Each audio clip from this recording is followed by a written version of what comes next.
Hello, and welcome to the CDO Magazine interview series. I'm Mark Johnson, Editorial Board Chair for CDO Magazine and Regional Vice President for Data and Analytics at Fusion Alliance. In partnership with MIT CDO IQ and the International Society of Chief Data Officers, we're excited to bring you this interview series with leading data and analytics leaders from around the world. Today, I have the pleasure of talking with Sherman Cooper, Managing Director, Big Data and Data Science Platform Leader at Marsh. Sherman, it's great to be with you today. Thank you so much, Mark. I'm honored to be here and looking forward to a great conversation. Awesome. As we get started, Sherman, I'd like you to share a little bit about yourself and about Marsh, and then how did you become Managing Director, Big Data and Data Science Platform Leader at Marsh? That's a fantastic question. First, I suppose I should tell you what that job actually is, and then I'll tell you a little bit about Marsh and my journey to the role. So I have the incredible privilege of leading a global team of digital technologists, big data and data science engineers, digital application developers, product specialists for insurance analytics, and big data strategy, governance, and domain experts. And we come together every day and we use innovative approaches to bring our data together across the Marsh ecosystem in service of creating digital analytics products, services, and solutions for our clients that not only solve problems for them, but ultimately uplift the communities where we business. And so, it's probably a good idea now to tell you how that fits into the Marsh puzzle. So Marsh is the global leader in brokerage for pretty much every industry you can think of. We have been working for 150 years to help our clients understand their risk, to navigate that risk, to place that risk and drive toward better outcomes that ultimately protect them, advance their goals, and advance the communities where we do business. My journey to this role has been an interesting one. I am actually an econometrician, a quantitative economist by training.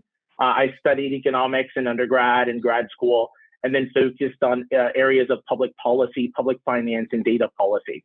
I started out many years ago, about 20 at this point, as an analyst at Citigroup, working in an area called agency systems that, interestingly enough, sat between our sort of legacy technology group at that time and our business unit, helping technology understand business problems and helping business understand technology solutions. So I did that for a little while and then went back to grad school, had a little bit of time, in finance beyond Citi, did some industrial supply work, some industrial engineering, optimization type work. And then I thought I wanted to be an academic. And so I went back to grad school again and did some doctoral studies in public policy and taught for a number of years at Morehouse College, at Spelman College, at Georgia State University, primarily economics and quantitative economics. And from there, I found myself leading having the opportunity to lead, and I took that opportunity, a group of data scientists and analysts at a not-for-profit financial intermediary that works with large retail banking institutions to help them identify communities where there are opportunities to serve low to moderate income constituents and open up retail banking branches there.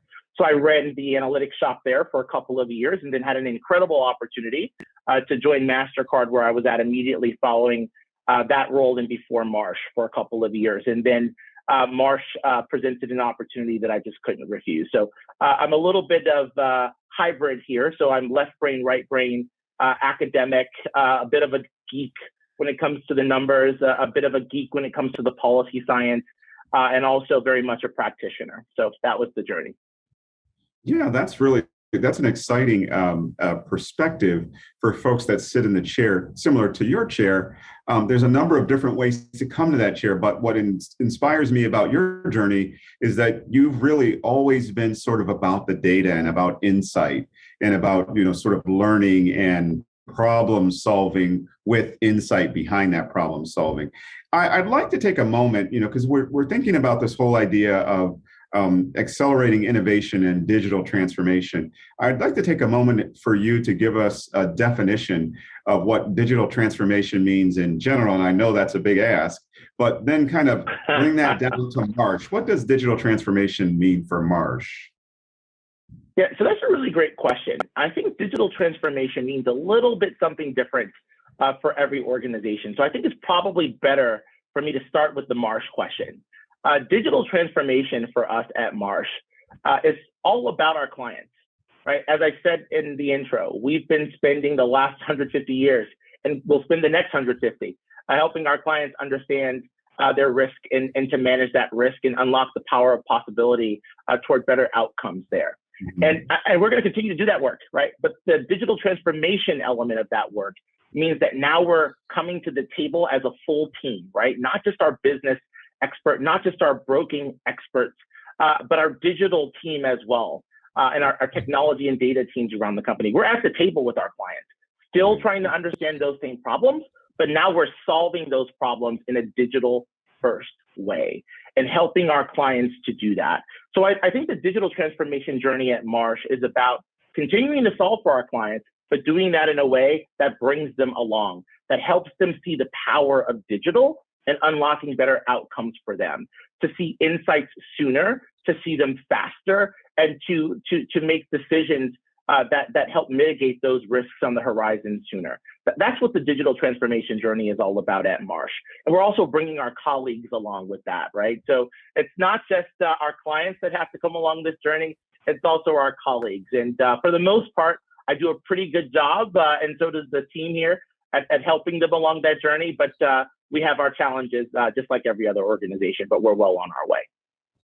Yeah, that's really insightful. And I do think, one of our philosophies where on the consulting side of my persona is that data drives digital, right? So when we talk about digital engagement and when we talk about digital first, we're really talking about powering the relationship with substance. That substance is data, because we're not sitting face to face having a conversation or meeting with our clients in person. We're engaging them in the digital channel, in everything that's moving between us to inform and enlighten is data or insights derived from data. So I think that's really kind of a powerful way to think about kind of how you approach it. So as you think about, so now your role from an innovation perspective, we're going to talk about innovation in a minute, but from an innovation perspective, when you think about data and analytics, that seat at the table in the executive suite didn't always exist, right? So you're a Johnny-come-lately leader with a cultural transformation